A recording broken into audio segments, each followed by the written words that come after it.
His Royal Highness Prince Andrew, the paedophile's friend. How many friends have you got that may have done silly things or bad things? Well, none that have been jailed for it, Muffy. How many have you got? None that have been jailed, but I've had a number that have done silly things.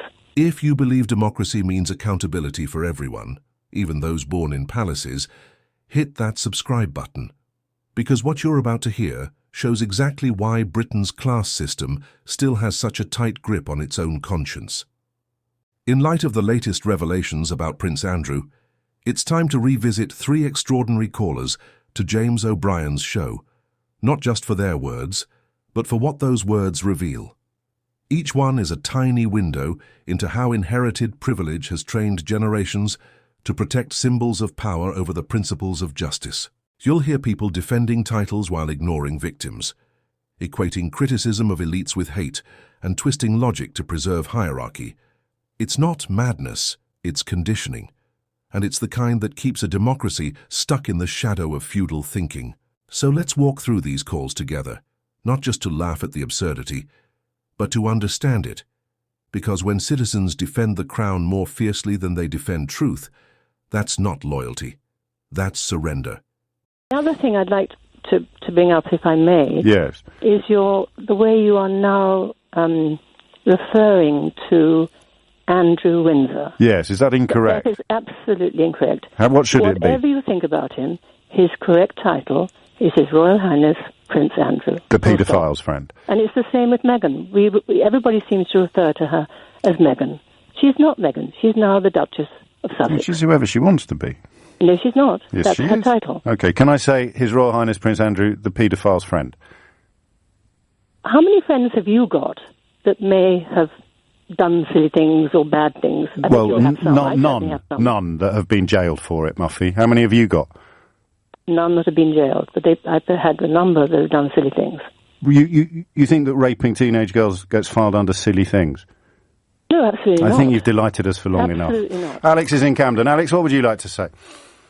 I think this is a witch hunt on Prince Andrew and Jeffrey Epstein. I think this is anti-Semitism.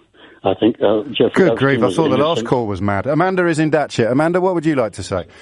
Hello there, yes. I just want to know, is it fair that we blanket the whole royal family for one member's actions? If somebody in my family did something wrong, would it be fair that everybody dissed my whole family for their actions? I don't know that anyone is doing that, are they? Well, I think that's what came over last night on the TV, was that, well, let's listen to it again. Let's listen to it again. Is the monarchy fit for purpose? Jeremy Corbyn. Needs a bit of improvement. Mr. Johnson. The institution of the monarchy is beyond reproach. Where's the sort of tarring everyone with the same brush thing there?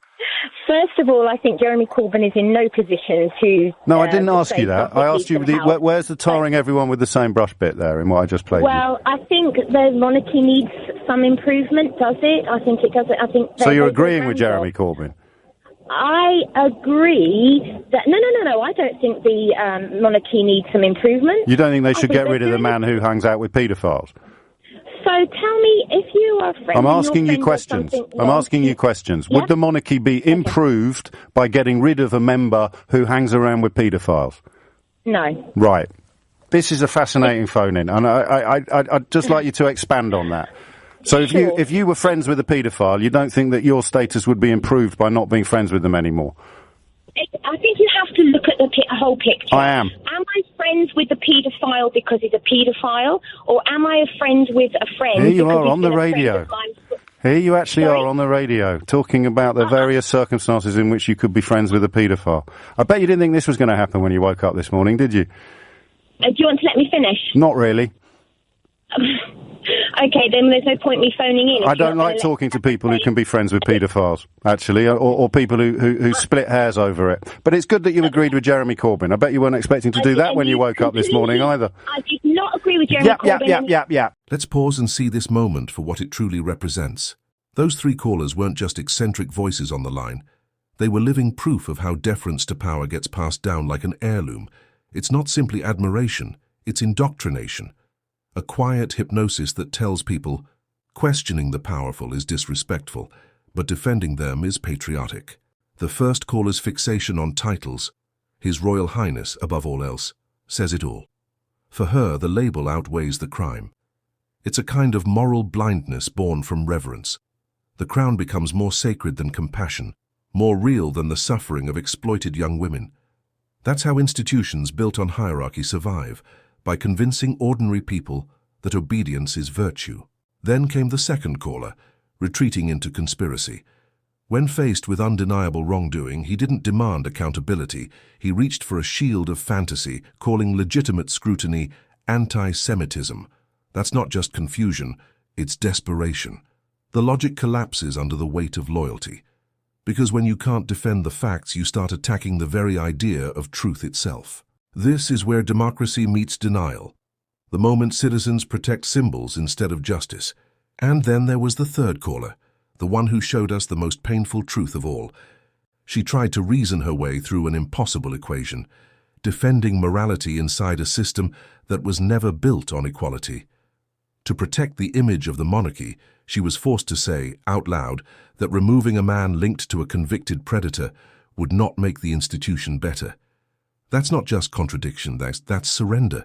What we heard wasn't malice, it was conditioning, a citizen abandoning her own conscience to defend a crown.